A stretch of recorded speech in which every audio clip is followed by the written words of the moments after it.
Hey, what's up? MusicTherapyLaz here. I love this thing. I got this in Budapest years ago, many years ago. Welcome to the show. Should we hit that clap thing? Why not? We got our buddy Ron here from Shady Side, Ohio. You can see he looks like he's even in the shade there. Yeah. It's in the dark, what I call Ron's Gedungeon. What's up, Ron? It's 86 degrees outside right now, and That's it's 65 in here. Let's see, what is it here? Yesterday was a nice balmy California day, kind of a usual thing this time of year. Kind of becoming more normal because this was the coldest June since like 1981 or 82 or something like that, they said. So that's a pretty long stretch there, 40 plus years, right? Yeah. And that was interesting that you guys are taking all the heat. Yeah. Meanwhile, over here we're kind of waiting for, like, where's our pool time, summertime heat? It's here. Right? Summertime. I always joke that this was hell Ohio, but last 2 weeks when it's been above 100, yeah. Oh, and actually, the temperature's not. It's the humidity that kills you. Temperature's, fine, whatever. Right. But when it's 105 and the humidity's 100 plus, it's like, okay, enough. Terrible. Well, our friend Johnny Bean may join us from Starbucks, his favorite place to go on a Sunday. I think that's not the only place he goes, but I think that's one of the places. So if you want to find Johnny Bean, like my friend Tom found him at Starbucks. There's an inside joke there, you guys. Hey, I know you. If you follow the comments, it's funny because Tom, we've been having fun in the comments from the previous show, Thursday's gear and demo show, where we showed off hold on, let me use the proper pointer, Ron. That one right there. I hate pink. Why do you hate pink? We got to change your I just don't like it. Well, okay. 80s, that hot pink in it. I mean, pink and 80s. No, wait a minute. That hot pink of that pointer is not bad. It's the shell pink I don't like. Oh, you don't like shell pink? Yeah. Yeah. I mean, that's okay, whatever. But yeah, the shell pink is like, why? Why not? It's like, well, I want it to be this color, but I don't want it to be. What's wrong with pink? I don't know what's wrong with pink anyway. That's Ron for you. I forget what movie it was. But, Pretty in Pink, which I didn't see. I refused to watch it because of the title. Completely random. We're off topic already, and we just started. We might as well finish this topic. Totally random. Who's the guy who played Columbo in the TV show, the Columbo show? Peter Falk. Peter Falk, that's him. Yeah, that's one of those funny last names too. I'm full of useless information. Where's Falk? Anyway, but the bottom line is that Peter Falk played a part in a movie where he was like this odd grandfather or something like that, and he was like some kind of a journalist or something, and some group was always after him. And he always specifically picked on a group, like some cultural, social, some ethnic group, just to have an enemy, because you got to have an enemy, right? Right? It's kind of like makes things interesting, right? For some people, I guess they need that anyway. Not I, but some people. And the bottom line is, in that movie, at the end, he switched from one group to another group of enemies. I think that's how your pink thing is, right? Like, for whatever reason, you chose to hate pink, and you're just going to hate it for the rest of your life, and no one can talk you out of it, right? But Martian Murray says that shale pink is the color of strawberry milk. Shale pink. Okay. I don't like that. Like oil, shale, and pink mixed together? That sounds like it would be pretty gross. I think you misspelled that. Obviously. Martian Murray. This is why I love doing the morning shows. Johnny's realized doing a morning show is actually a good thing, because you get people from like Austria, Europe, like L&M Guitar Corner, Martin. Cool. Just finished dinner. Don't make me hungry again, right? Oh, should I not show you a picture of my breakfast this morning then? Hold on a second. Notice what's written on the cup. Hold on, I'm going to have to screen expand or isolate. Drink responsibly. So that's my sweetie's plate there in front of her with the tostini and avocado and egg, some beets and little herbs on top of the eggs. and a side of bacon we shared, and then I had the Icelandic one right there. I don't like avocados either. Oh, avocados are so good for you. They're so good. Anyway, they're so tasty. But I didn't have any on mine. I had arugula, some tomato, some like everything organic around here, you know. And the Icelandic salmon, obviously straight from the ocean. Right? They just caught it that morning in Alaska and like helicoptered it down here. I don't know how they got it here, but ceviche is good, right? Ian's Guitar Shack. Yeah, we had some of that on Monday on my sweetie's birthday. We went to a place called Limon in Walnut Creek, and my nephew's girlfriend works there, so she sneakily treated us to that dinner or lunch, late lunch, early dinner, because I had a voucher from her and my nephew Nick. They gave us a $50 voucher for my birthday, so I went there to use it. But then suddenly I give them the card for my check and everything, and she intercepted it, and she's like, no, this is on the house, and I'm like, no. So now I have to get her back somehow. So you know how that works out. This is what we do wrong, right? With this, I don't know if you guys heard the latest bet, which I don't think we've done a bet like this before, have we? No, this is the first time. It's the first one. You're gonna learn something about me. I don't bet. So there's no way I'm not winning this, because Ron was doing something that was a little bit upsetting to some of the folks in the YouTube world. I guess I don't know why some people think this is a bad thing, but people are always asking for stuff all the time. I don't know why some label it one way or another, but we won't go into it. Bottom line being is that Ron has these two guitars that he says that if he has them in his collection, he will no longer need another Pro Jackson or even Jackson in general. Period. Like, you will never in the rest of your life, no matter what Jackson pops up in front of you, ever say, "Oh my God, I have to have that," because the price is so crazy. I will never buy another Jackson once I have those two. How many? You have enough. You bought so many already that really this is the last in line. You don't need another one ever again. Well, I guess. All right, this is how I'm going to ruin this for you. This is how I'm going to ruin it for you. Your son becomes super famous, and they come out with a model that's his signature guitar. Don't tell me you would not own that. Now, you may not buy it. It may be given to you. That's the ploy you're playing, right? But the point is... No. I'm not even going there. The point is, what if something like that happens? So I think that's why Johnny Bean was being so insistent that it can't be true, because there's no way in hell any guitar nerd person could actually not want to buy another guitar of the favorite guitar brand that they have ever in their life, when they still have years and years ago. So, and that's why I made that comment. If I had those two, I would never buy another Jackson, any Jackson guitar. Yeah. By the way, I did donate some parts to see Ron's little under his name thing. I did donate some tuners and stuff. I like locking tuners. I'm on the Henning side of things. Like, quicker to, it makes your headstock heavier. Oh my, I don't know how many ounces, but it makes not just tuning stability better, especially if you're using something like a Vega Trem, which I'm addicted to. I got to have a Vega Trem on every, Strat style or any body I can have. That if it doesn't have a Floyd, I want a Vega Trem on it. Because you can do everything with it, like a Floyd, but it stays in tune. Does it not? It's amazing, right? Yeah. It's amazing.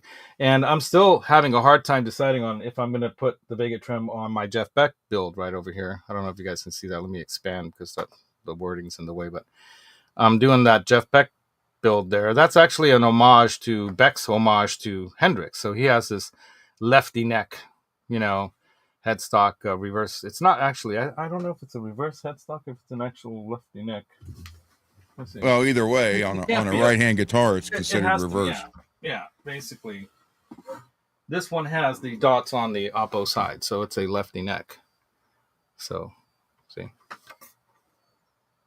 So that would be the proper way to do the lefty neck, was the dots on the opposite side for the viewer, right? So if I'm a righty player, I'm playing a lefty neck, right? Yep. But I'm not playing the body lefty, obviously.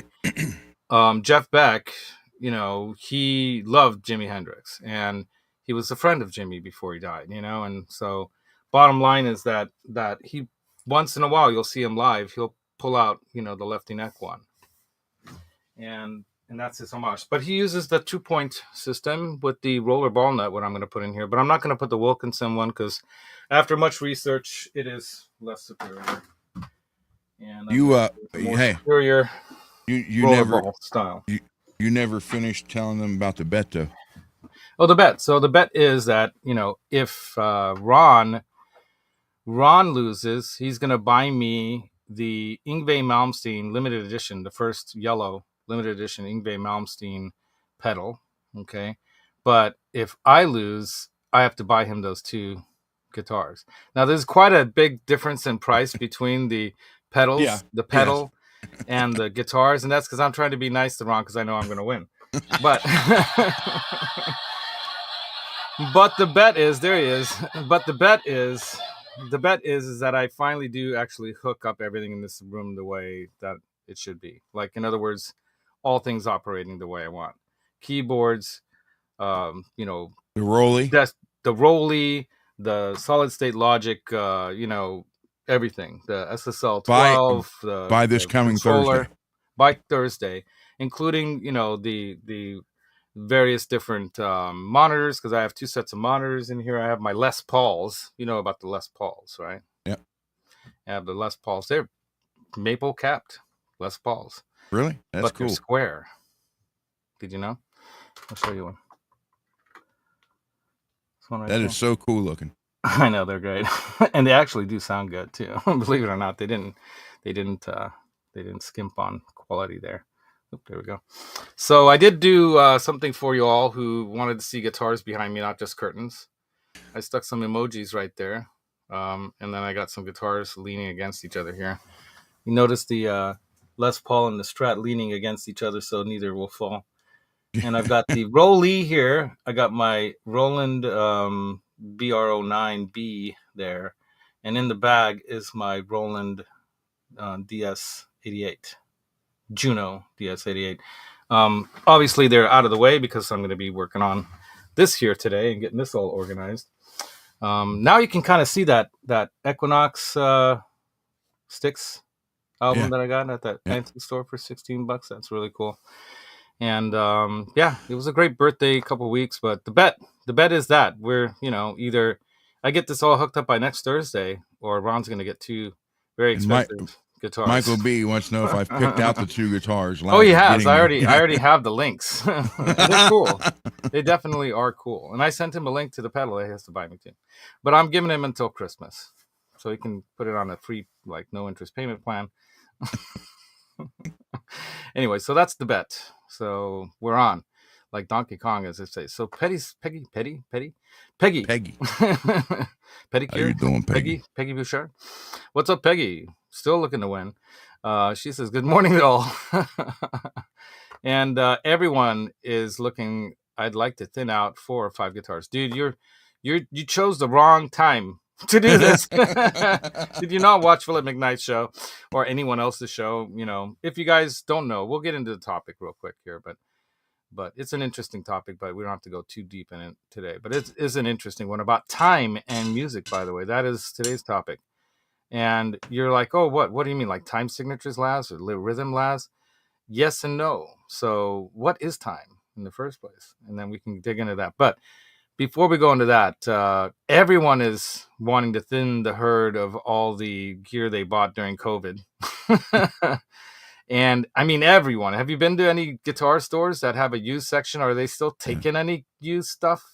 Yeah, they're still taking it because some of them. Yeah, somebody will buy it somewhere.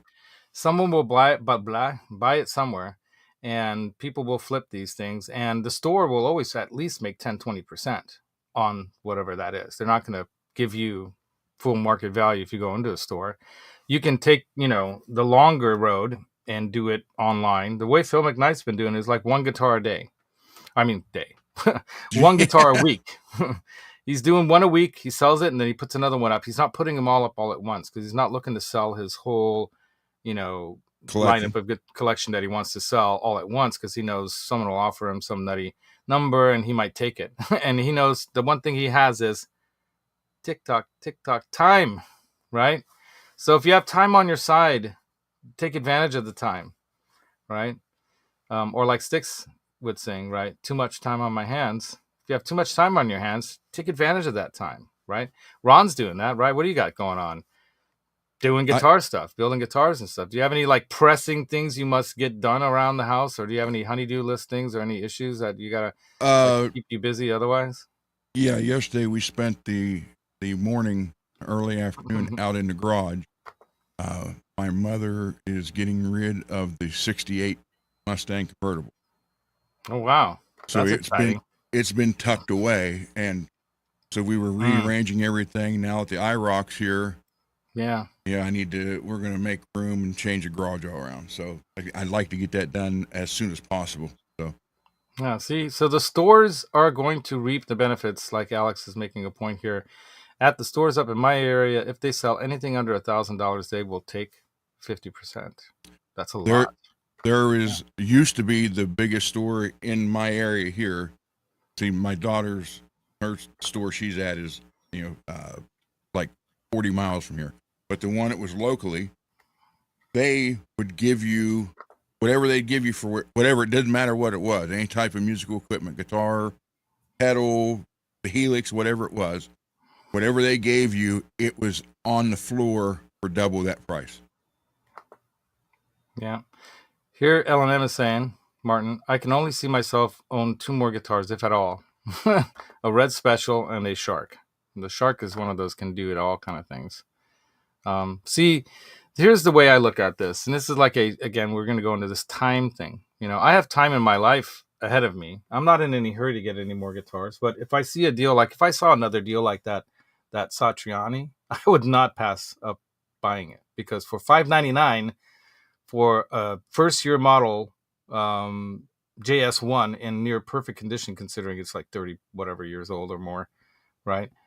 35 almost.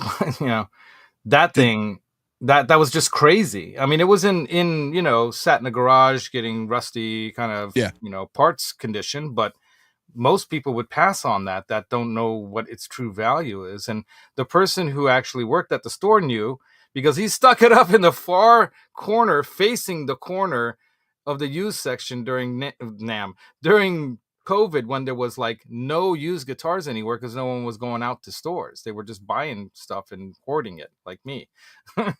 Anyway. Did you see last night's show? I did not, because we were out. So yesterday, if you didn't know, yesterday was a very busy day. Early in the morning, I got all my chores done, and then I started getting set up for the first get-together with my new friend, Andy, who might be in the chat. I don't know. He's a family man. He lives here in Livermore. He works in a robotics company, which is really cool. He's from Australia. And he and I, very cool dude. And he and I bumped into each other, and I talked about this at the Guitar Center. I overheard him talking to Mick, the manager at the guitar area there. I was coming away from the bathroom. I went there to use the bathroom and then also look at, that's my excuse to go in there. and then I look at the used section that's right by there.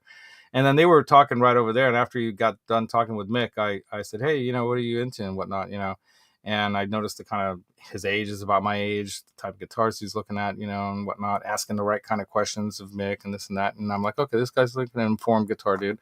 And so I just approached him like, you ever play out with people? Are you in a band or something like that? And the next thing you know, we're talking about, let's get together and exchange numbers. And here we are now. We're going to put something together. So it's not really a yacht rock band, because we're not playing like Toto and stuff, but we could do songs like that. But we've got a pretty good mix of songs. I've already told you guys the list if you haven't heard the list yet, but I'll tell you the list real quick again.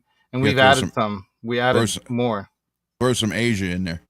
Yeah, right. So we added some more to the list since yesterday. So here's what the original list was. Word Up, which is that, like 80s, 90s kind of dance song, but it's kind of a rap thing. But we're making it a rock thing, kind of like this other band did. Good Times, the Nile Rodgers tune, that dun, dun, dun, dun, dun, dun, dun, dun, dun, Good Times. Good Times, that song. And then Hungry Like the Wolf, Duran Duran. You Shook Me All Night Long, AC/DC. Higher Ground, Chili Peppers. Summer of '69, Bryan Adams. And then while we were hanging out there, we were like, hey, how about Dancing with Myself, or Rebel Yell by Billy Idol? Yes. Shoot the Thrill by AC/DC, another dancey kind of thriller or song gets people up and going. We didn't start the fire, a Billy Joel song I threw at him. He's like, "Oh, that's cool. I never heard that song." I'm like, "Yeah, there you go." He remembered it, and I was like, "Okay." And then there's some other bands and music out there too that we can do, like "Runaway" by Bon Jovi's another keyboard song that's got great guitar stuff in it. I was throwing In Excess out at him. There's a number of great In Excess songs that are good dancey kind of. We want music that gets people up and dancing and moving around, because the kind of gigs that we're going to look for once we get this solidified to a degree in the Livermore area here are small, or outdoor kind of gigs where they want some music that people can get up to. Like the show we went to last night where we saw this band called The Flock of Seagirls. Let me show you this picture here, you guys. This is The Flock of Seagirls right here. I'll go ahead and... So this is at this bar that's called Retro Junkie. And it's a little bright, I know. But, they're all 80s out, right? They got 2 guitars, bassist, drummer, playing electric set, because that's what you can travel with and make room on the, control the volume. They got another keyboardist in the background there, and the short-haired one with the telly, she plays guitars. She had a couple guitars. And the singer, oh, you want to hear this? This might get me banned or something, but hold on.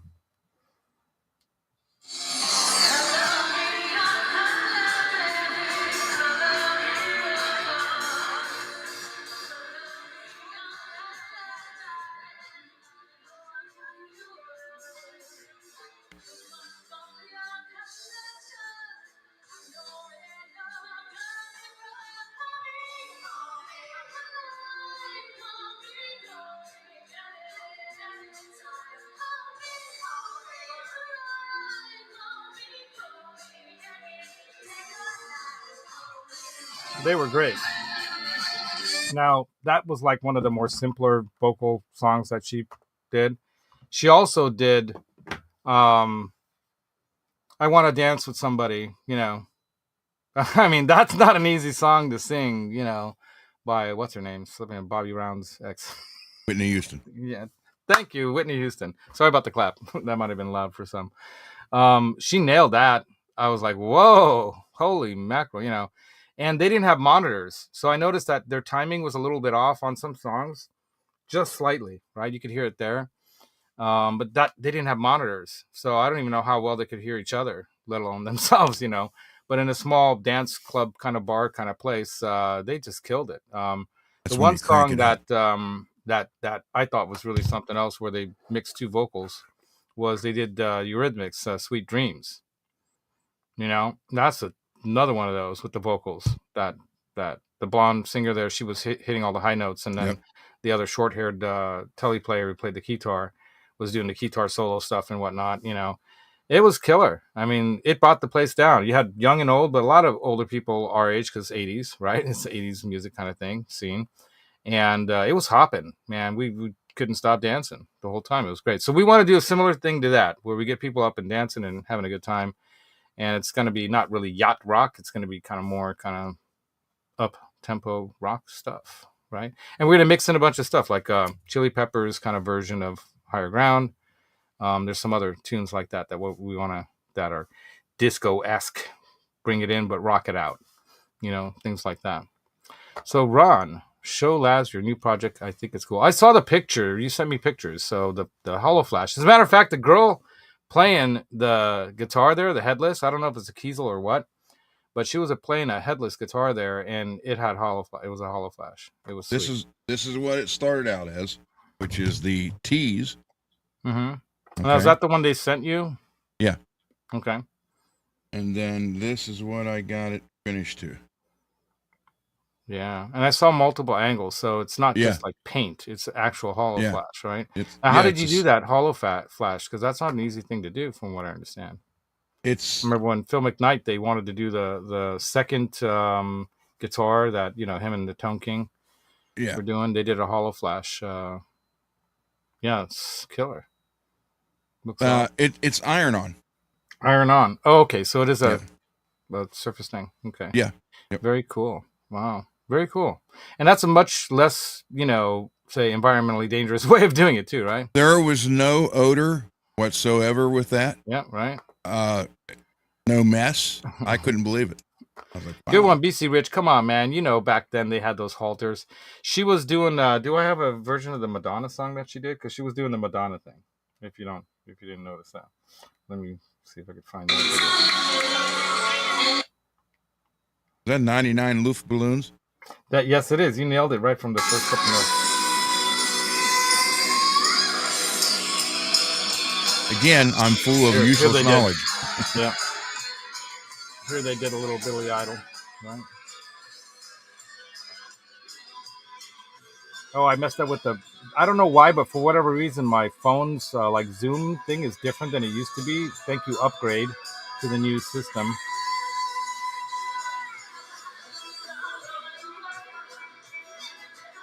Check out that place, man. It's hopping.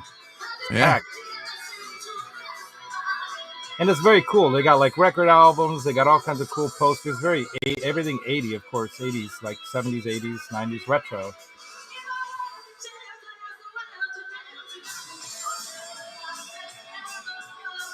All right, there you go.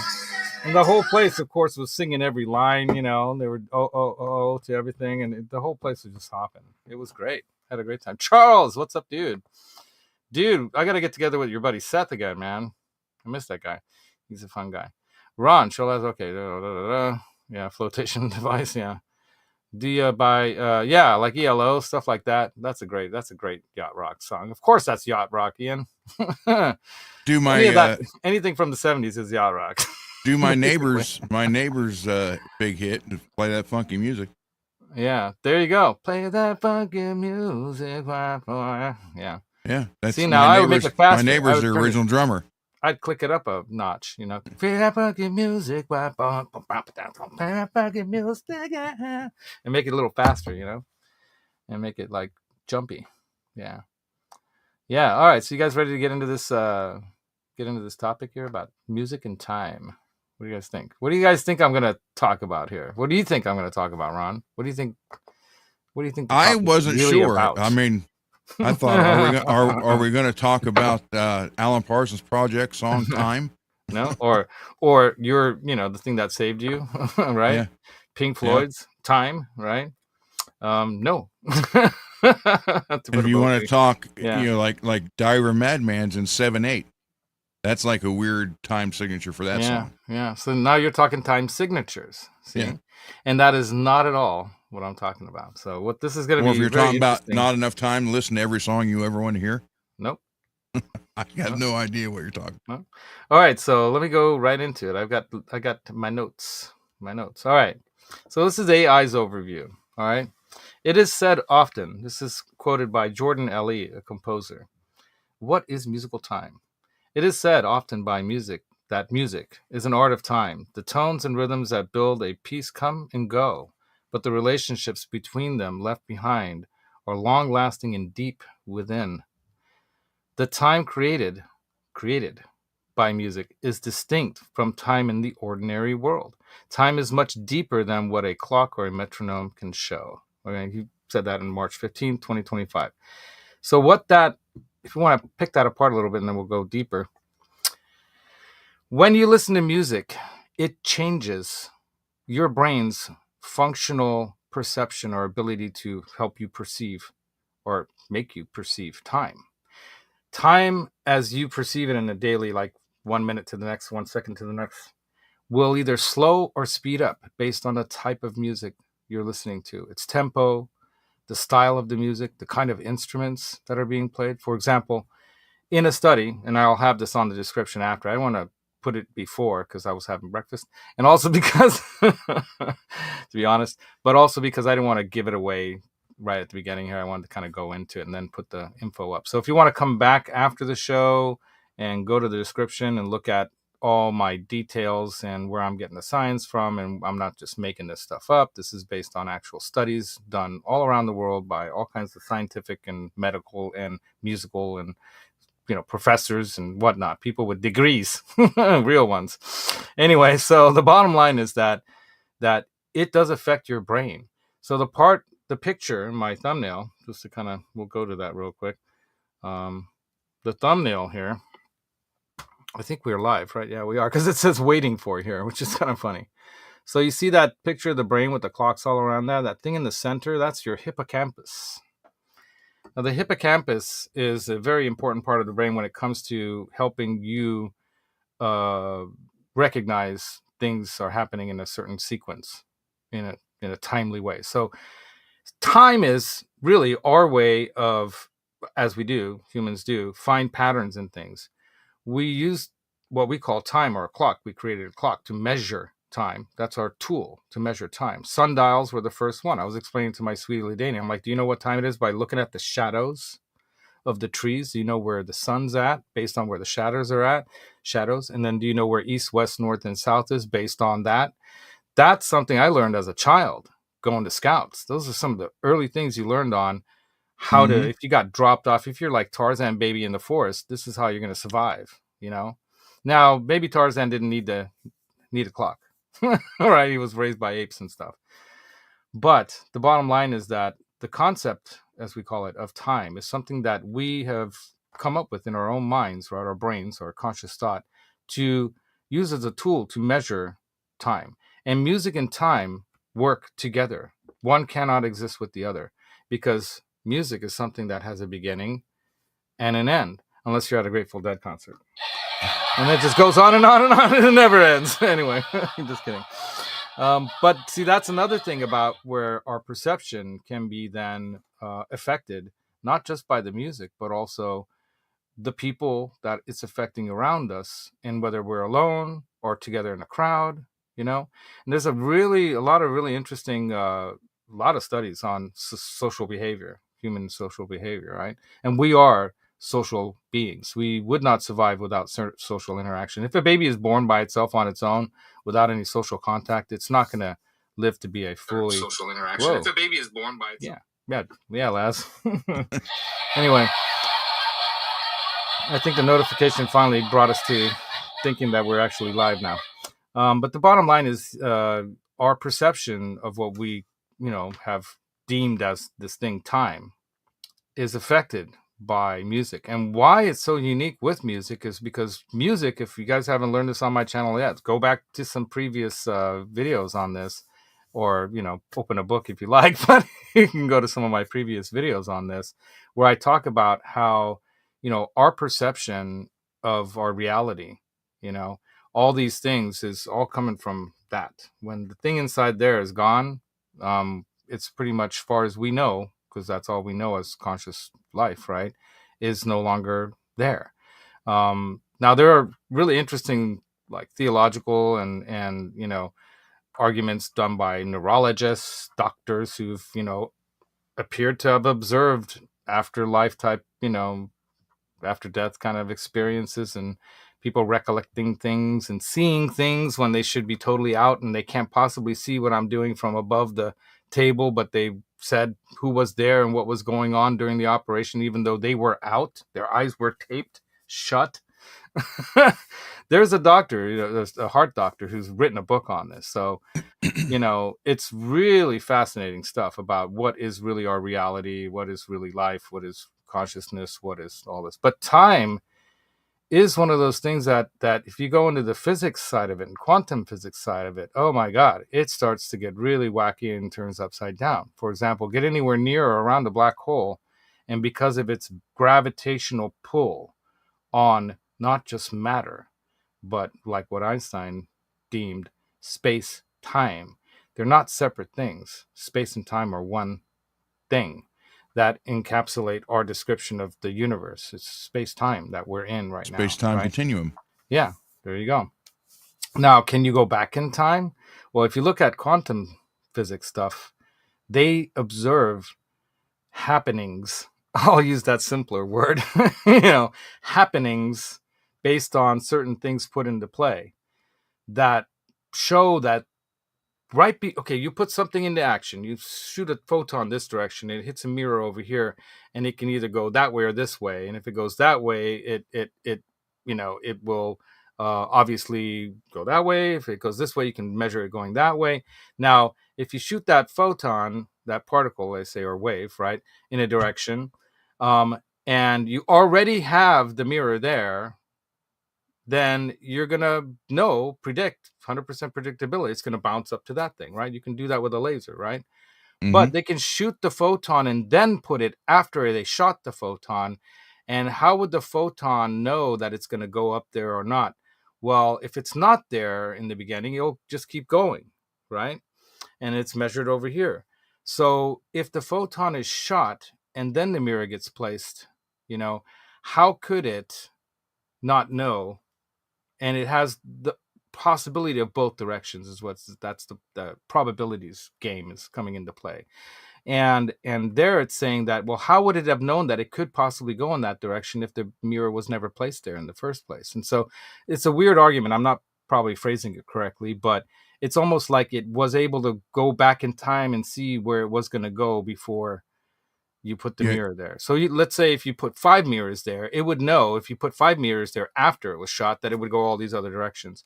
How would it know this? It's like this, like it can go back in time somehow. So there's this thing about quantum physics that gets really freaky when it comes to time. And when you get near a black hole or in or around a black hole, space-time is warped. You have the warping of time and space too. So it's really, really wacky and weird. So let's get off that wacky weird part, but get to the music part. You're kind of like the tree falling in the woods with no one around. Exactly. That's always brought up as an example, a simpler example of this, the argument that if you're not there to hear the tree fall, did it fall? It didn't make noise. Or did it make a noise, or did it even fall? So and logically, it did. Well, here's the thing. Your ears perceiving that are basically your ears follicles have hundreds of these little hairs that when they're moved by the frequencies will send different signals to that hippocampus part of your brain, and then it will discern what this sound is. It will create, in your mind, this perception of what we call sound. All right. Now, the fascinating thing is what's cool about music is that it's one of the things that lights up all parts of your brain, not just one or two areas like speech might, or certain things, when we observe something, sight's in one area, movement is in another area, somehow music connects all those things are lit up. And that's fascinating because when you look back into what we studied about music, it was one of our first forms of communication.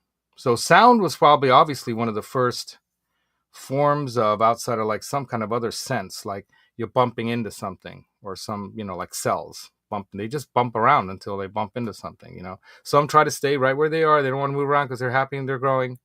But some spread out, and they want to like spread and grow because movement, growing. Like the T virus. Exactly. Right. No, truly. Like even the 19 one. We don't have to talk about that one too much. But yeah, right, Michael B?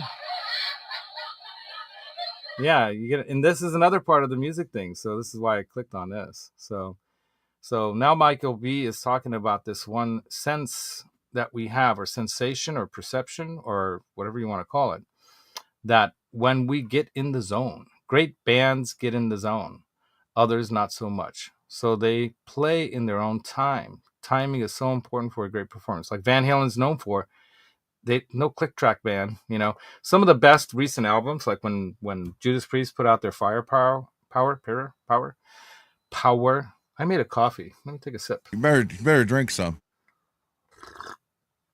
Sorry, I slurped, Johnny. He's like, that's gross when you do the slurpy sound. ASMR, you guys want it?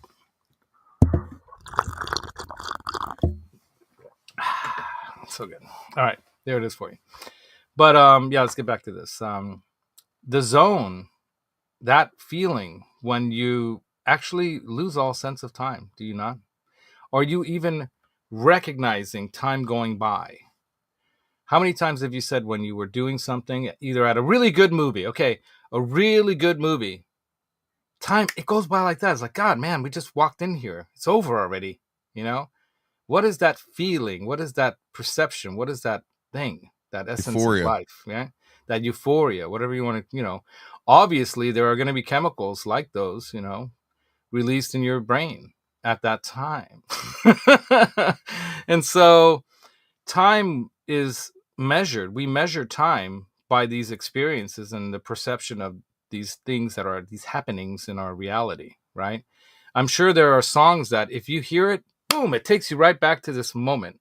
Like I hear the song Barracuda, just the thought of the song Barracuda by heart takes me right back to when I was 10 years old and we went to summer camp the first year.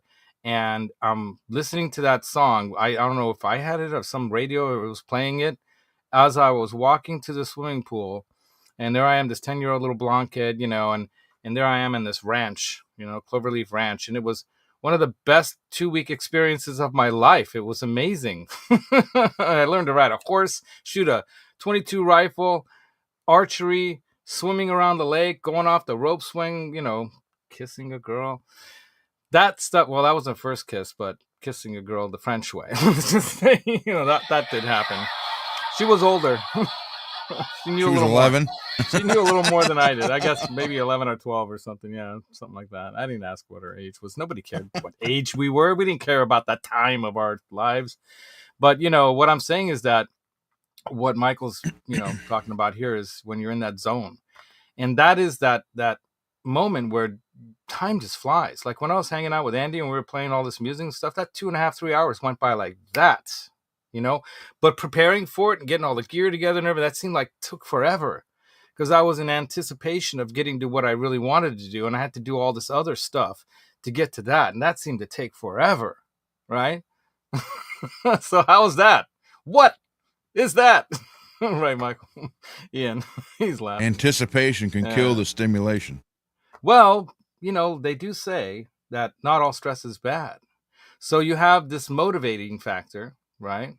Like, why do you go to the gym and work out? Because it's fun? I don't think so, man. I mean, I have an okay time when I work out to a degree, but if I'm not listening to music, I put them back down. I put them down. But here's the thing. Have you ever gone to the gym and not heard music being played or not want to play your music when you're at the gym? Oh, yeah, it's always there. Yeah. Always there. I mean, why? Well, it makes this tedious thing go by way faster, doesn't it? It makes it much more enjoyable because it's less tedious that way. Yeah. Yeah. Singing out of tune. Exactly. Right. The whole audience hears it. Yeah. And that did happen last night too. They didn't nail every single note. But like I said, I don't think they had, I can see her kind of going like this and she can't hear herself when she's doing that. Did they have in-ear monitors? I didn't see in-ear monitors. They could have, but I didn't look that close. I was dancing. I was in my zone, bro. I can't stop. I'm dancing. So let's go more into the science. What do you guys say? More into the science here. Okay. So, and I'll put all this on the description, and you'll have all this in there if you want to read it yourself too. Johnny, you can read it if you want to. Music and time are intimately connected, as music is an art form that unfolds and is organized over time. Right? We have key signatures like you spoke about. Right? Very important. I just kid, by the way, Johnny. Love you, man. I tease him about the reading thing because it cracks me up. And I love it. And I hope he doesn't improve on his reading skills more because then it wouldn't make it as fun to listen to be honest with you. So don't change, man. Yeah, the summer Laz spent with the Manson family. What? No, I'm not even highlighting that, man. Oh, that's crazy. Yeah. So here's how they are related. Music as an art of time. Music requires a duration to be experienced. You got to listen to, from the beginning to the end. You ever get given like a piece of a song and you're like, what's that? Doesn't have a beginning, doesn't have the middle and the end. And it's like 99 Loose Balloons. You just did it. Right. I just did a piece of it and you're like, I want to hear the whole thing, Laz. Right. So it's experienced just like as a sculpture occupies space. Music requires a duration, right? Composers organize musical events, pitches, rhythms, harmonies in a sequence over time. Let's not even get into tone. And this progression through time is what gives music its structure and its flow, right? It's a flow like the river, right? What's that religion that talks about that? The flow, the river. It's like I have no idea. Thing. We're going like Buddhism, but before even like, the type of where everything's like a flow. Anyway, I think that in India, they study some of this stuff. Hinduism, things like that. They talk about the flow of life. You're on a river. You can either oar and move yourself away or be driven by the turns in the course of the river, land up on shore or not, or whatever, picked up or, eaten by an animal or whatever. These go off a waterfall. Exactly, right? So time signatures indicate the number of beats in each measure or bar. So if you're a musician, you know what we're talking about. Here, right? Guitar Man 45. You know what I'm talking about. Yeah, no worries, man. I was busy too, but I'll watch the recap. So this dictates the rhythmic structure and organization within a musical piece. But you'll hear some pieces of music that have no structure at all. That can be really interesting. You ever see 2001 Space Odyssey and the music in that? It's a Hungarian composer who never was credited for that, by the way, who did that music that's really, it's got no seemingly any structure to it at all, but it was kind of a music, Rhythm refers to the arrangement of the sounds and silences in time. That's a very important thing for a lot of guitarists to learn, right? Know when not to play. And then of course you've got these longer and shorter durations, right? Rhythm is often linked to the time signature and tempo, providing the foundation for the melody and harmony. Now, you've used drum tracks, like pre-recorded drum tracks for something. Personally, just like you did with your fingers, even though it might be a little bit off in timing, you prefer that. Why? Because I don't have a drum set here. Okay. Now, even if you had a drum set, like, why would you prefer live drums over, say, an already pre-patterned, like on the grid kind of beat?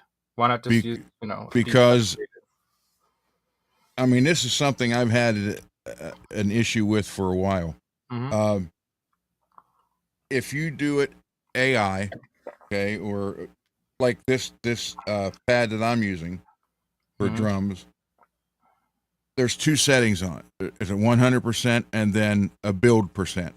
Right. So gives you some dynamic.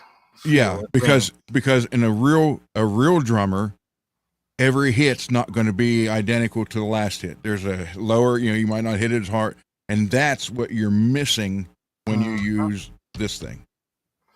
Now, absolutely the same point with the difference between a real drum set and sticks, and then your technique that you have to learn over time. That's where over time.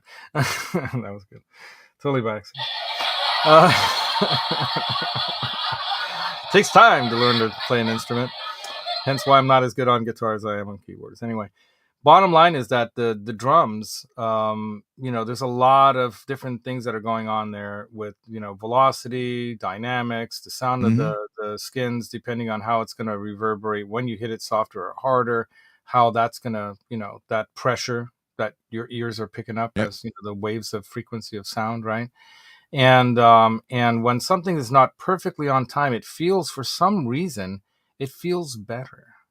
Why does it not feel better that it's perfect, like a drum machine?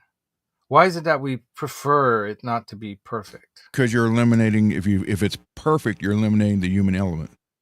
And why when we call this human element, what is that? So in other words, why do we like that better? Shouldn't we like it not having mistakes better? If it has mistakes in it, is it better? We're all human. But exactly. So now when you said we are all human, the all is the key word. All meaning that music is a collective experience. It's something that we associate connection with each other through. Music is something that brings us together. It, like the force, it binds us. I mean, if everybody was if everybody was perfect and everybody was the same, then the guitar world would be full of Hendrix. Everybody could be Hendrix. Everybody could be Eddie. Everybody could be Randy. Right. Everybody could be Dime. Everybody could be Chet Atkins, for that matter. And why doesn't that happen? In other words, why? Because not everybody. Because we're not perfect. Because people stop listening to the same thing over and over because they get tired of it. Why? Because we yearn. We are a discovering, exploring social being. We want to know the universe. We want to know things. We desire. We have the sense that we must know things. We need to know why. That's why I did the show. Why? About time and music, right? And I learned a bunch discovering this. Hey, roadies, what's up? G Butch Love. That's right. Yeah. Imperfection.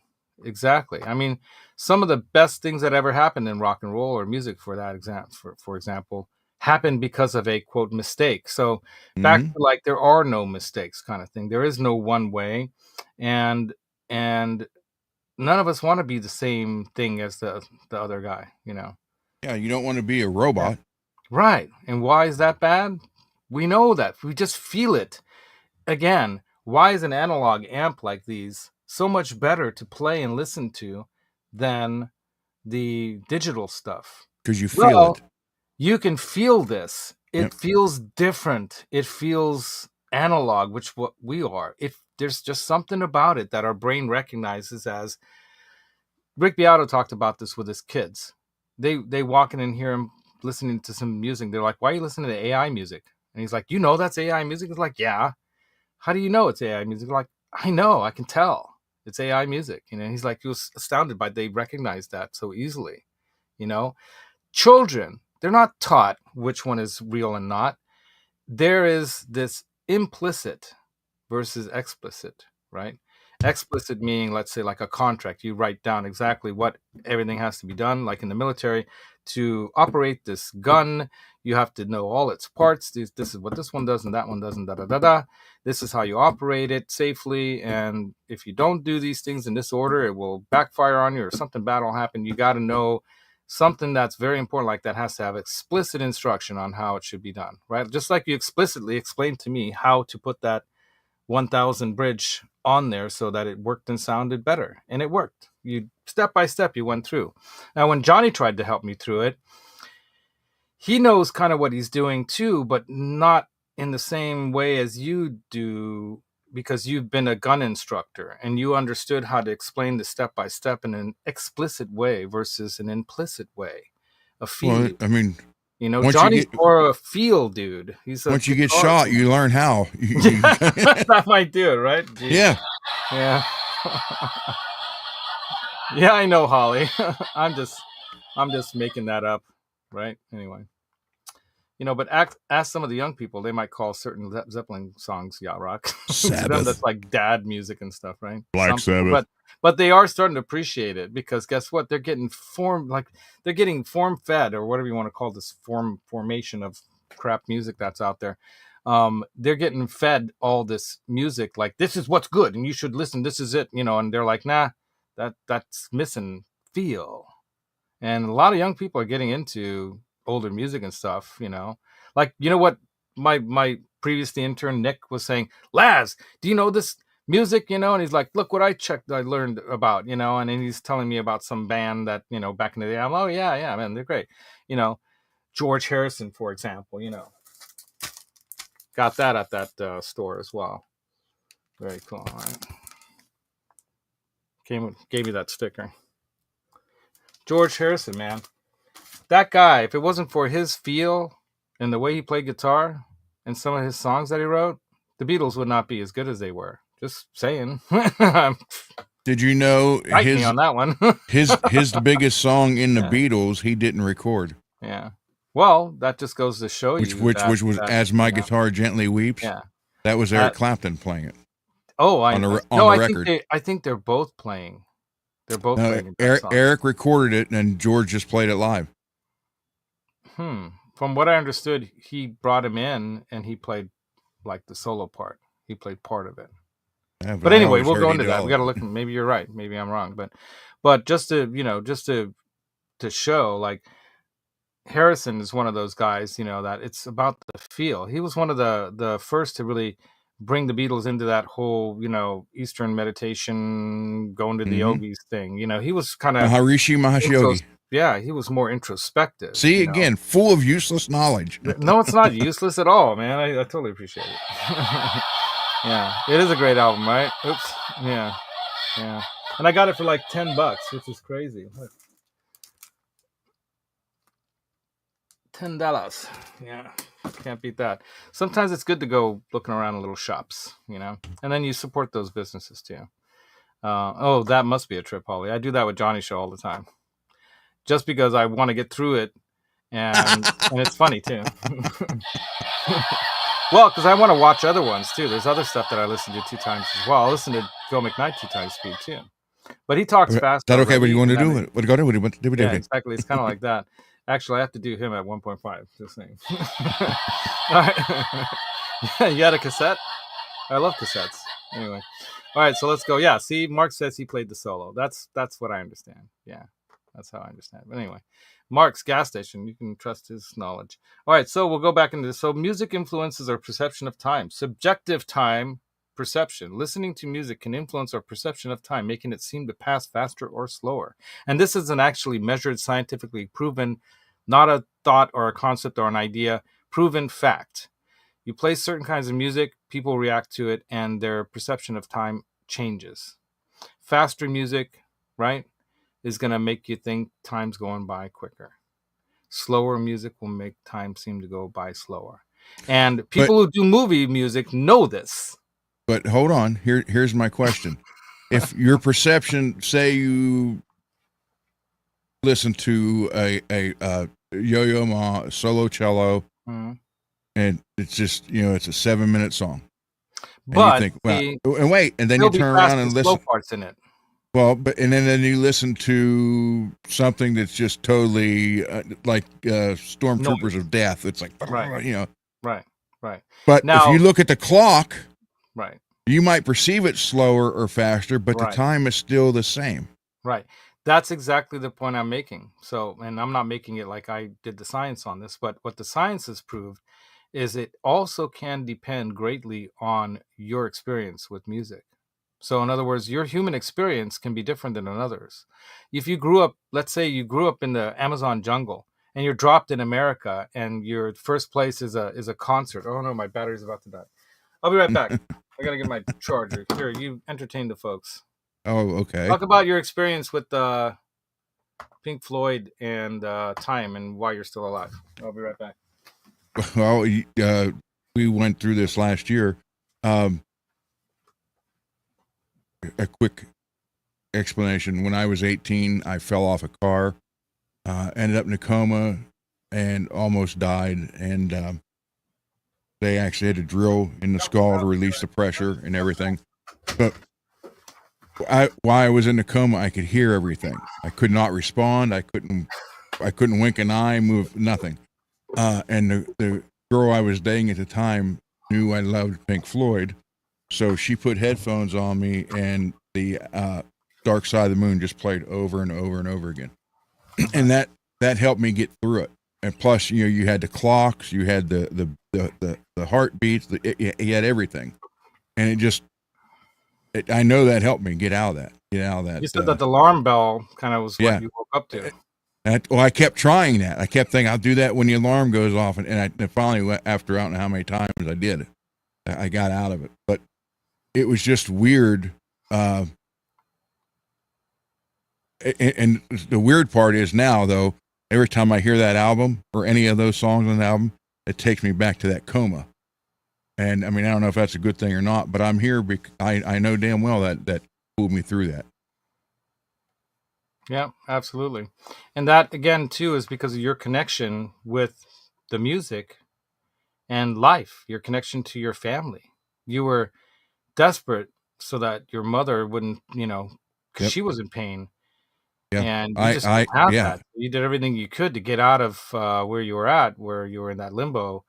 Your consciousness was, I heard her hit the ground when they told her I might die if it didn't heal itself. And your eyes were obviously closed, so this is your auditory senses that are still active while you are in supposedly unconscious state. So I will say, anybody, if you know anybody in a coma, talk to them. Yeah, absolutely. I heard everything, but it was like I was in a tunnel. Right. Yeah. Like some of the other Pink Floyd music, right? Yeah, well, my trip wasn't. Your finger became a big balloon, I actually had when I had a fever one time, that actually happened. My thumb was this big. My thumb was like that, and I was looking at it, going, "What the hell?" Fred Flintstone. And then I heard those, people talking and getting louder and louder and louder, and then it went down, and louder and louder and louder, and went down, and I remember going out into the hallway. And I went outside, and my mom's like, "What are you doing here? Go back to sleep," But it was weird because I was wondering, why were people yelling? So where were we at? Okay. So there's this thing where faster tempos are often associated with subjective feelings, right? If you know what that means. If you need me to clarify, I will. Subjective feelings, right, of increased arousal, and can lead to time being judged as longer than the actual duration, right? Emotional valences. Studies suggest that music can also affect our perception of time through emotional valence, with more pleasant music potentially leading to longer temporal estimation. So we think it took longer during that more pleasurable thing because we get into it, we get into the zone of it, but at the same time the time can seem like it went by quickly too. So it's this weird thing. Our use of this thing, that this creation, our tool of time, right, it is something that we're observing happening. You got the sun coming up and down, you got the seasons coming and going, things living and dying, showing that some movement of something that we call time is occurring, right? And we are pattern seekers to try to understand what's going on around us. As we get better at creating tools to measure our universe, we're finding out there are different definitions or different sorts, or maybe call it dimensions or levels of time, right? And one of the beautiful things about music is how it plays. You can use that to play with the mind, right? And you'll observe that in movies. A movie that has a really bad soundtrack, it might have a great story, acting is phenomenal, but the soundtrack just sucks, and the movie will suck because of that. How in the hell is that, right? I mean, if you take someone to see a movie like Jaws today, that's like some kid or somebody has seen, let's say a teenager, right, like Nick. You get him to, or he's already in his 20s. Let's say you take a teenager to go see a movie like Jaws, and it's supposed to be a horror movie, and they're like, what was scary about that? That thing was fake. It was so stupid. How did that guy slid right into the mouth of the shark? That was so dumb. Why didn't they get a bigger boat? Duh, So they would be like all these things that they would say about it. That's like, because they've already experienced movies on a completely different level, because we've gotten so much better at using not just sound, but scene, cinematography, and everything. Visual stimulation. Right. They've gotten so much better at it. Now people can't even discern reality from what's not reality. And now realities are starting to kind of mix, where you have people living literally in not even real realities, but to them it's real. Like some people spend their lives in video games. I have a family member that does that, basically, right? Because Schindler's List, right? Yeah. Darker and heavier by the music, absolutely, and sinister, right? Yeah. Oh, yeah. Work experience. So the bottom line is that we've gotten so much better at movie making. In other words, creating realities that it's almost undiscernible from real life, and it's getting to the point where people are actually enjoying, or would rather prefer, the false reality, if you want to call it that, to the actual reality. And it's causing problems, everything from pornography, for example, to all kinds of things. Video game life is so much better and less threatening and scary than real life, so I'd rather just spend my day there. I have to deal with people. But there is no reset button in real life. That's there too, but that's a good thing to learn, because like I was saying about, there's this good and bad stress thing. Part of our function in life, purpose in life that we have, right? Why are some people less likely to be depressed and have problems dealing with certain stressful situations? Just like if you go into war, if you aren't pre-stressed and taught how to deal with it at basic, or at pre-war school, then you're gonna have problems dealing with it in real life. And then you'll die, and maybe the friends around you that you have to work together with to stay alive and take the hill or whatever, you will all die, and nobody wants to die. They want this reality to continue, right? So learning how to face these threats and face them, maybe not as a threat, but maybe face them as, okay, we're using war as an extreme example, but let's say driving, for example. I can almost guarantee you stick a kid in a car, teach him how to drive, no music on, or you say, hey kid, what's your favorite music? Put it on and teach him to drive with that music on. And I'll guarantee, I haven't even done this yet, but I would almost bet my life he will learn faster and have a better time at it than if you're teaching him without it. Just being instructional, like some authoritative figure saying, do this, do that, do it like this, do it like robotically. No, you got to turn the wheel like this, But the music, like why do they have music in an elevator? Do you know why they do music in an elevator? It's just people who fear of riding in an elevator and falling. Well, one is the fear. Secondly, they're in an enclosed space with other strange humans that they don't know, which can always be a threat. Okay. 3, it makes the time go by faster. If you've got 10 floors to go and you're just like, and you're stressing about it, why it's taking so, it stopped again. Oh, another person's coming on. Oh, it's like a Seinfeld episode, like the next level. Damn, there's more people coming on. Some of you got to get off because this is getting a little heavy in here, And then there's that, right? There's the enclosed space thing, The music is put into an elevator to calm people's minds, calm them from freaking the hell out, take them away from that place in their head, distract them, put them in a zone, as Michael B put, right? So there's a lot of things that music does that helps us with our experience in life through time and space. Should end on that now. Good or bad. But there's more. So then time is essential for music, of course. Music is not static. It's not static. It requires a passage of time to be heard and experienced, right? The organization of music through time signatures and meters allows composers to create a cohesive musical composition. In essence, music uses time as a fundamental framework for its creation and performance, while simultaneously influencing our subjective experience of time itself. The tempo of the music stimulus affects the subjective time. The emotional valence of musical stimulus is modulated by emotional arousal, right? So it's going to, sad song will make you freaking cry. Happy, fun song will make you certain songs make you want to get down. There's the interaction of mode and tempo affects the subjective time. Different modes associated with different emotions may affect subjective time.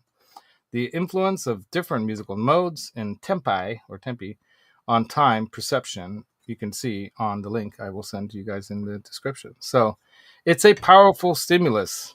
Music is an emotional stimulus that changes our relationship with time. Time does indeed seem to fly when listening to pleasant music, right?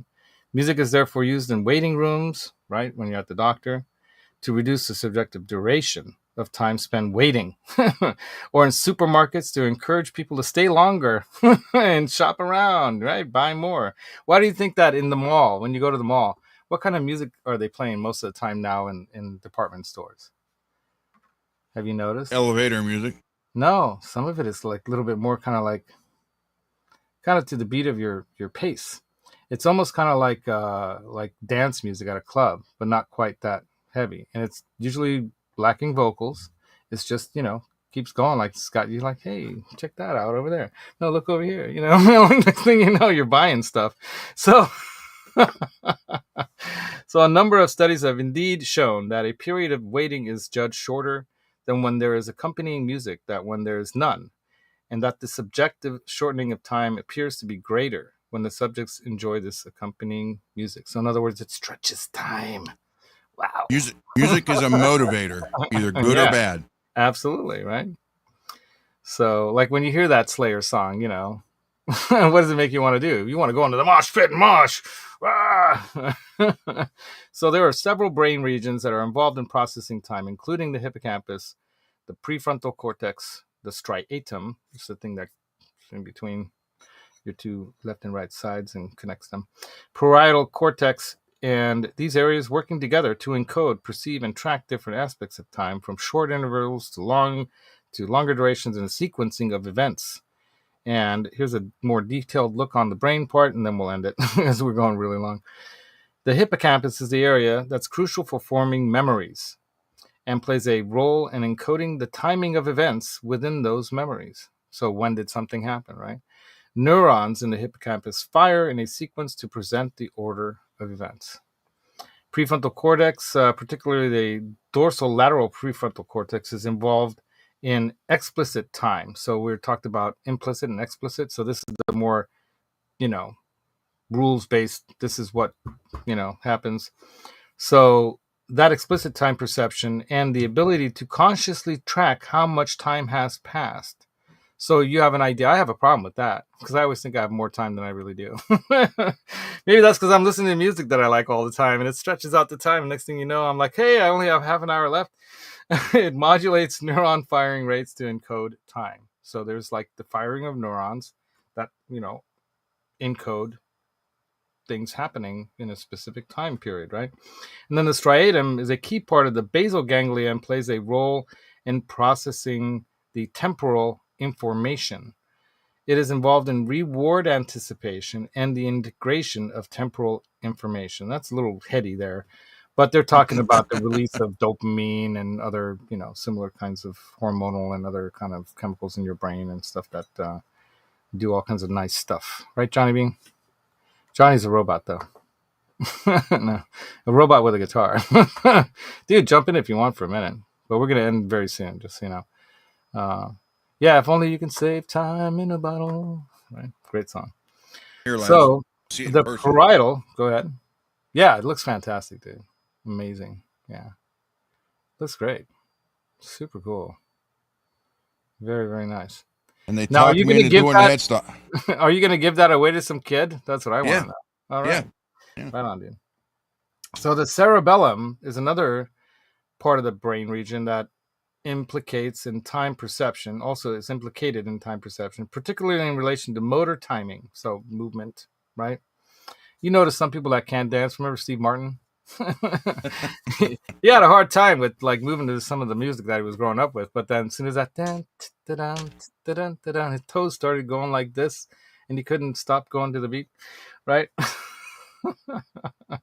So the motor timing and reaction time to things. Additionally, the medial entorhinal cortex, MEC, contains neurons that fire sequentially to represent time.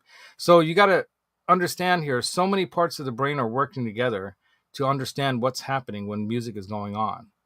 There are all these different parts of the brain firing at the same time because it's connected to everything from visual to motor to vocal, auditory, language. All these things are connecting when music is, especially with vocals in it, is, being presented into your brain through your ears, right? So wait a minute. So, but we're talking about listening to music. So what if you're just hearing musical sounds? So like, let's say birds chirping in a melodic way. Yeah, but that might seem really nice sounding and pleasant, whereas maybe not. Right.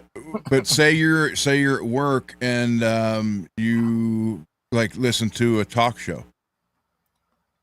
Well, did you notice that some podcasts, when describing really boring gear tech stuff, have a little background music going on nowadays? Why do you think? Well, they probably figured out that through study and AI and just perception of what, they realized that people are going to probably actually retain more of that information or be more willing to stay listening longer if that music's in the background there. And that's typically a, not so cut and dry thing, because let's say it's music that the typical listener doesn't like. So then they have to pick a music that most people are going to like. So then their AI is being used in that way. Right, Johnny? AI. Where's that thing? AI. Anyway, so the bottom line is we're using these other kinds of data mining, learning, tools to figure out what humans appreciate or like. But the thing that's cool about humans, that I think is cool about humans, is that we don't stick with the same thing too long because we get bored with it and we're like, I hate that music, and they are wanting something different. They want to connect in a different way. And they especially don't like it when they feel they are being purposefully manipulated by somebody or some organization or something. And they will definitely hate on that. I hate that, because I don't want to be told and made to, they want to believe and continue to believe in what some are saying is not even true, that they have free will, that they have a choice in the matter. And they don't want to be told, no, you got to listen to this. That's why rock and roll became a big thing back in the 50s and 60s, right? Because the kids were like, I don't want to be told what music I want to. You guys got to have your music. I want mine. It's something that connects them. And why do children rebel against the very loving parents that raised them and fed them and housed them, and suddenly they're hating their parents? Why? It's natural. They need to break out on their own. Okay, they've learned. Now they need to get out there and do. And doing often is that, again, exploratory kind of discovering nature that is kind of built into us. It must be. I wonder if they can find this in our DNA. Where in our DNA is it set that you are meant to explore and discover the universe? Because it's got to be in there, because it's such a natural primary instinct of ours. I think that's part of it. Is maybe it has something to do with our survival, or survival. One of the prime directives is that our species must survive. So for our species to survive, we need to know more about our environment so we know how to survive longer. Because if we don't have knowledge, we're in the dark, could die. If we don't know what's out there, we can't just leave that to chance, that whatever we're given or presented with we'll take and that's it. No, we need to find and create and build and discover and explore and thereby be able to survive, into the future. I think that's part of it. That's my theory. Anyway, I'm going to give myself an applause. But let's go on. There's just a couple more things here. This is pretty much it. So we're talking about the other regions. So different brain regions may be specialized for processing different time scales of time. So different scales or dimensions, if you want to call it, of time, from fractions of a second to minutes and even longer, right? And there you go. So all of this stuff I'm going to have links to. If you want to go deep on the science on this stuff, there's several links that'll be in there. Some scientific articles written in scientific journals with, an abstract and all that, if you know what that is. And Daniel Levitin talks about, short on music and brain waves syncing to time. As a matter of fact, let me play this for you guys. We'll go out on this. Tell me what you think of this. So I love Daniel Levitin, of course. I'm reading I have 2 of his books. I'm reading one of them right now. And where did it go? It went away. Oh, okay. I have to open like that. Okay, hold on. Let's pause them for a second. Go back to the beginning. I think that's the beginning. Yep. All right. And this is one of them shorts, if you know what I mean. Not the kind you wear, but it's one of these shorts. Okay, here we go. Listen to the same piece of music, even if they're not together. Their brain waves literally synchronize. The brain activity is synchronized in time. We're literally on the same wavelength. If we're in the same room with people while we're listening to music together, say at a concert, not only are the brain waves synchronized, but we're experiencing an exchange of oxytocin, this hormone that binds us together as a people. Oxytocin played a role in ancient prehistory and caveman days, where we would sing around the fire all night to ward off predators or a neighboring angry tribe, and we became bonded to one another. It's the reason that armies have marches. It helps them to feel more cohesive. And people listen to the same piece of music. And cadence. Yeah, absolutely. A big part of it. So that's the show, you guys. What do you guys think? Did you like it? Let me know. It was interesting. Chat. It was interesting. Yes. Right. So it wasn't what you thought it was going to be, just like about meter and signature and music. I was like, what? Yeah. Right. This is the Music is Therapy show. We're talking about music as therapy and understanding how music is not just a therapy, but part of what makes music special in our lives, right? And why it's so important to us.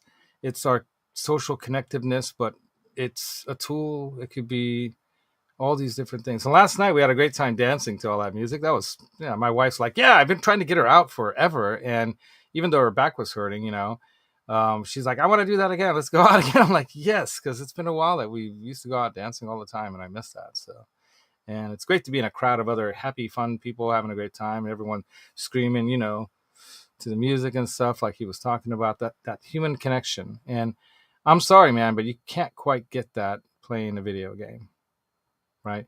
But if there's no other way to connect with people because of your distance to each other and things like that, because I'm lucky in that sense, and I've chosen to live where I am, and it's very expensive and it's hard. I don't own a house, all this stuff. You do, you've got thousands of guitars. No, I mean hundreds. But you have assets that I don't have because of where I live. But I choose to live here because of my experiences in life, having lived in other states and visited other countries. I'd rather pay the price for what it costs to live here because of these connections and experiences that I have with people. And maybe they just all float away when I die and it don't matter, but maybe they do. Maybe our connections to each other and what we teach each other and what we're here for, I think in a lot of ways is for each other and for building a future together, whatever you want to call that. That's a future time thing. So I hope you had a good time here. If you can, if you don't, right? If you have a good time, right? That's a cool thing, right? Did you have a good time? Did you have a good hour and a half? Roughly? Hour and 20 maybe? Let me know in the comments. Help me out. I'm trying to grow this channel. Ron and I'm going to be sending him a guitar soon. I'm going to buy one of these, probably a Kramer or something like that, one of these Berettas or thingies, right? One of the cheap ones. Because I think the guitars, I'm going to try to find a used one if I can, because everyone's selling all their used stuff right now. So I'm going to be in the buy mode, not in the sell mode right now. Even though I talked about purging last year or the year before, I think I realized that I kind of bought everything for a reason, and it's here for a reason. Even the 7-string guitar I haven't learned to play yet. At some point in life, I'm going to realize that I'm not going to be able to buy another quality guitar like that at the price I bought that thing for. I don't see them. There's nothing out there, in that quality range with those kind of parts and all. That Court is a great 7-string guitar. And the bottom line is that for me, selling that would be a loss, and I don't want to sell anything at a loss. And right now, I think a lot of people are willing to sell at a loss because they don't need it or don't plan to use it, and they just want to get rid of it. It's taking up space. Instead, I'm going to stop buying things I don't need. Like, you keep sending me pictures. I'm like, yeah, it's a nice Randy Rhoads guitar. I don't need it. I got one. It's good enough. It's enough for me now. In the future, if I do ever have like a bigger studio space and a bigger place, and I have room like you do for guitars and all this more stuff, I might, in the future. But that's why I say that, why I think Johnny doesn't believe that you'd never buy another Jackson, because it's just not in our nature, man. But you might be right. You're a man of your word, as you say. And that is part of why it was bothering you, because you're like, look, if I say it's going to be, it is written, so it shall be kind of thing, right? Like the black and white. There you go. So to you, that's explicit. Yeah. Not implicit, right? By the way, one of the other things I'm planning to do is see right here in this corner here, there's a section of wall there. I'm going to put another shelf right there where more of the stuff that I've collected is going to go, including like the Star Wars thing and all this crap that's on top of everything here because I have nowhere else to put it. But I have another shelf of things up there so I can get it off my amps and stuff, so this can actually be more functional rather than just a display for you all, right? So until next time, you guys, Thursday's show, I think we're going to continue at that time with the Jeff Beck build. Let me bring that back, right? Look at that thing. Right? That is nice. I gotta finish the rounding of the frets. Like, these ones are really nice, but these ones are still like they were jaggedy little edges. Yeah. And then I have to do some finish work on this. I'm gonna oil it, on the back. You got to tell me again. Send me a picture or whatever of the right kind of stuff to get. Okay. And then I can use chopping block oil. Is that good? Probably not. Anyway, so I'm going to oil it, but the top part here, I do want to put finish on it. So the back, the headstock here from here on is going to have finish on it, because I got to put the decals on, right? And I got to put finish over that. So I'm probably going to I got to look at his guitars Are you going to do a shellac? No, I don't want something that heavy. I'll probably use something like this. What da. Mohawk brand. Check it out. Really good stuff. Great stuff out of a rattle can. That's a satin. And I think I'll go satin. I prefer satin, the satin look versus the gloss, you know.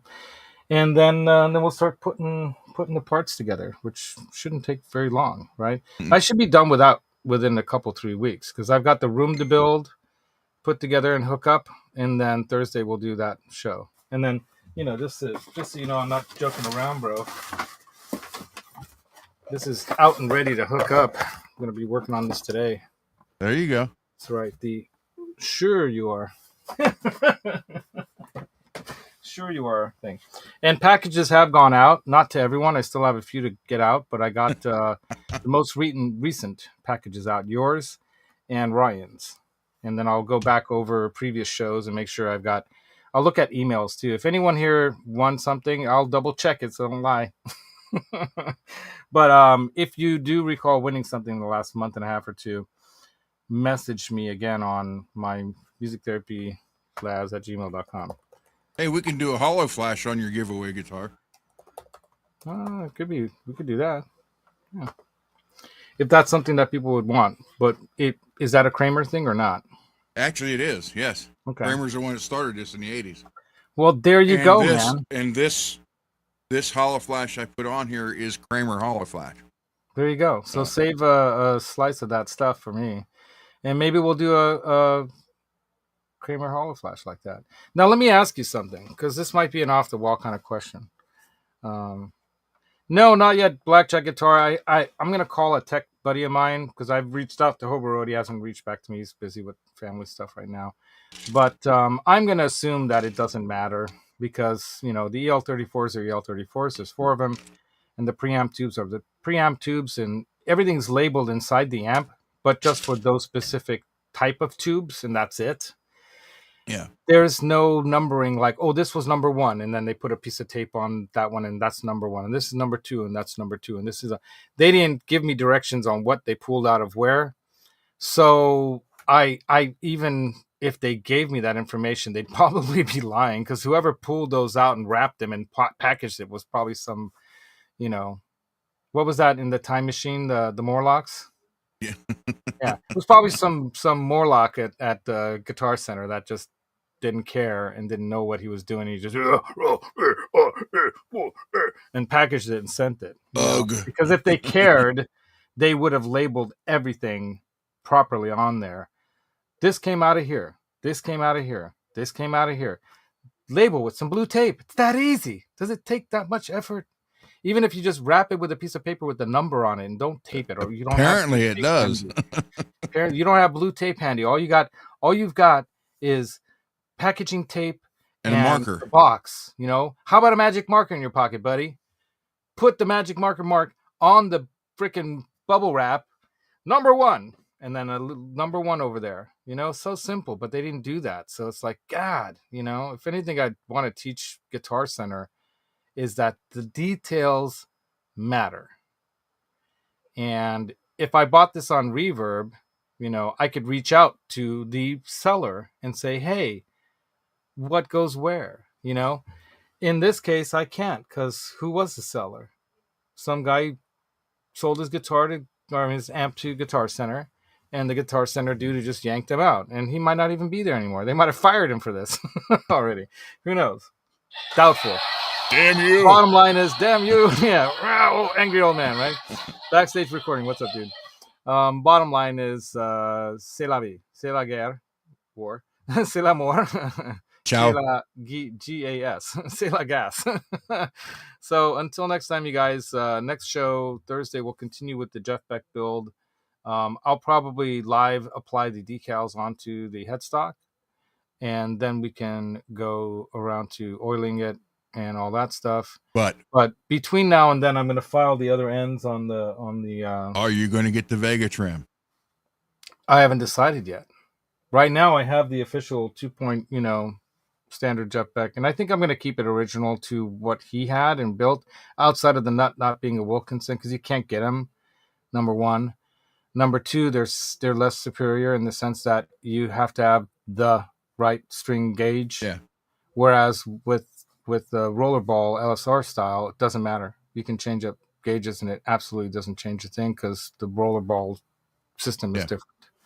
So it's a different kind of roller. They're actually ball bearings touching that it sits on top of, rather than a roll kind of metal piece that rolls. So yeah. And I'm probably going to use a T-style string tree rather than the old-fashioned crappy bent over thing that has probably multiple points that the string could touch on, which makes no sense at all. Bottom line is I don't want that, even though the tuners that I bought are in line, but they are staggered. So there's 2 at a lower level, 2 higher, and 2 higher. So, 1, 2, 3 levels. Bottom line is that should eliminate the need of a string tree. So we'll try without at first, and if we feel we need the string tree, then I'll add a chrome Fender string tree to it. I could use the Tusk, which I also have, but it doesn't really matter because the nut is going to be doing most of the work.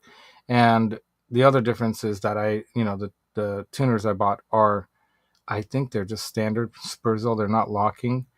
And I'm wondering if I should go locking. But I think I'm just going to stick it in there with the Beck way. I have a set of inline, but they're for the correct, on the left side, not on the oppo headstock side. Yeah, because you're going to have to get left-handed tuners for that. I'd have to get left-handed tuners. And I have right-handed inline tuners that I bought that are Spurzell. So I might have to get the right, unless I put them upside down, which probably doesn't matter. Well, what'll happen is it'll be your tuners will be your turning would be wrong. Well, no, because you can turn them either way. But what I'm saying is, like this one, how you wrap with the spacing of it would be off a little bit because this handle would be where down it lines here. Up exactly where it lines up would be wrong. Yeah, so that's the thing. Yeah. So the bottom line is that might have to happen too. So I might still have to get some parts, But right now, I think setting the nut and doing the decals and all that, I think maybe setting the nut might be the next step, actually, right? After I file the fret ends, I need to do that. I have to have the bridge is already on there, so that's all I need. I don't need anything else on there, so I just measure from the bridge to the nut where the proper direct, distance is. And should be 25.5. Yeah, so it should be correct. So anyway, there we are. That's the show. What do you guys think? Tell me in the comments what you thought of this show, and if you have a topic idea, you're welcome to send them to me by email, like Holly has. She's had some good ideas. We've got to go into some of those. That maybe that Friedman guy would know. No, because he's going to ask me exactly the same thing I would ask. Which tubes came out of where? I don't know. Okay, you're screwed. Good luck, buddy. Just put him in and see what happens. Use your ears. What he would say. You know what Dave would say? It depends.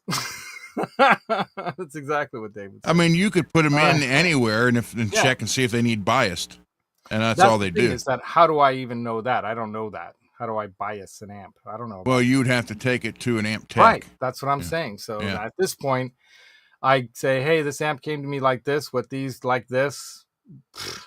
Can you plug them in for me and test it? How do you test the biasing? My rectifier right there, that's self-biasing. Burn relic. Dude, if the address that you sent me is your correct address, damn it, I have your little package thing here. Oh, it's outside. I have all these packages ready to go. Okay.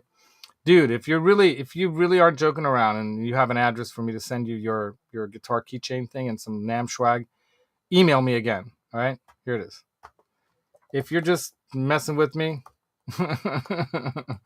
don't send me some fake address. All right, because then you're wasting money that I could put towards other people sending them. Or you can choose someone in the chat that wants to win, like Peggy, and say just send it to her, and then I will send it to her. Right, Peggy? Yeah. Google, it's not about schematics, Peggy. So this is what happens when You ask, okay, you're not joking. All right, then I'll look up your old email, but send me your again, just in case. So it'll make my time less stressful here on Earth. All right, until next time, you guys. That was Music in Time. Hope you guys liked it. CC, you rock. You're getting your guitar as soon as the world starts to cooperate with Ron there. Now you know my pain. How long did I have that guitar for similar reasons? As soon as I get the California weather they're having right now, I can finish it. Well, you're gonna have to move to California, bro. That's all I have to say. You're gonna have to sell that house, have your guitars, and you can live right next door and live like a king here, and the weather will be better for the rest of your life. Trust me, you'll love it. And you'll be close to Nam. So you get to go every year. There's Disneyland, everything's close by, man. It's just driving distance to everything you'd want to possibly see, and there's an ocean, which is really, really nice. I know. Because when it gets hot here, guess what? You go to the ocean, and it's like freaking cloudy over there. My brother's hiking in San Francisco right now. They went on a 17-mile hike today. Guess what the temperature is in San Francisco? 67 at its high today. Wow. Yeah. 20 degrees difference than where we are. That's the Bay Area microclimates. You can just go from one microclimate to the next and enjoy. As a matter of fact, if we want to go on a nice cool down, we just go into the woods. Yeah. Just go on just half an hour drive and you're in the woods and it's cool and different temperature again. So anyway, you got to visit me, man. We got to put a GoFundMe together for Ron. All right, you guys, until then, rub it in, Laz. I know, I'm sorry, but I'm just telling it like it is, man. I hear you, Holly. Holly, you and I got to talk. Because, no, really, because I love Holly's insight on a lot of this stuff. She's got really good instincts, probably because she's worked a lot as a radio DJ, talking with a lot of humans, right? So she's got a lot of human experience, is what I'm saying. And that's a very valuable thing. Oh, it's not bad, but the difference is it's dry heat here, and over there it's probably a lot of humidity, right? Yep. And that's a big difference. I mean, big difference. Yeah, you go through 3 sets of clothes in a day. Because over there, it's you got to shower every 3 hours. I can tell you what it is, right? Yeah, that's why you're in the dungeon. Yeah, right here it is now 94. Yeah, I know, man. 94, but humidity's 96%. Oh God, 96%. So is it actually raining? It should be. No. That's so close to 100%. 100% is rain, right? Isn't it? It's not raining. Supposedly. But is it it's just the wetness. Right. Yesterday it was so hot and humid that it was just pop-up severe storms that lasted 4 or 5 minutes. And when they were done, it was worse. Yeah.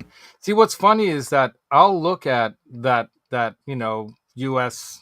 weather map and see 80 something degrees over, and I'm like, what are they crying about? 83 degrees. So what? But then you don't consider the humidity factor, Mm-hmm. And that'll kill you, man. I mean, heat stroke and all that stuff is a real thing. I got one day I was out in the 100 plus. It was 110 that day, and I decided to paint the fence. That as I rolled, it was already dry. Like I touch it, it's already dry. So I was rolling on the paint onto the fence because that was the one day I had time for to do. And I got to do it. And I had my sweetie was feeding me lemonades the whole time, but I was out there. But what happened the next day? I had this little pain over here, Next thing you know, I have a kidney stone. And I'm like, whoa, kidney stone. They're like, yeah, what were you doing? I'm like, yeah, don't do that again, dummy. That was, you basically created the perfect situation to cause you to have a kidney stone, And I'm like, oh, okay, yeah, maybe not do that again, But this is why in the Army, right, they any kind of stress thing like that, we were talking about stress and time and all this stuff, that there are good stresses that can seem really tough to get through, but it can be beneficial to you in life, so you can get through things that you need to survive, and that's a big part of it. So but I'm not saying go out there and start gardening or anything like that, Holly. All right, stay inside. Yeah. Oh, see, that's not bad. That's where I'm at. I can deal with 92 with 45 degree humidity. That's not bad. Right? It's still warm, but you can go 96 humidity sucks. Yeah, you can just go up the mountain there and then it all changes. You can play with snow. That's what we did with Ladani when we were there. So they saw snow. Her family's never seen snow. And they saw snow. And we had a snowball fight. It was fun. Yeah. Yeah, you can use exactly. All right, I got to end this. All right, you guys. So thank you guys. Maybe next time we'll talk about heat. Music and heat. How it gets you hot. All right, until then, you guys, enjoy the rest of your summertime craziness over there. And if you can't be good at it. The secret to tone is in your mind, but the feel comes from your heart. Put them together with musical instruments and friends. Make new friends like I have with Andy. You rock, dude.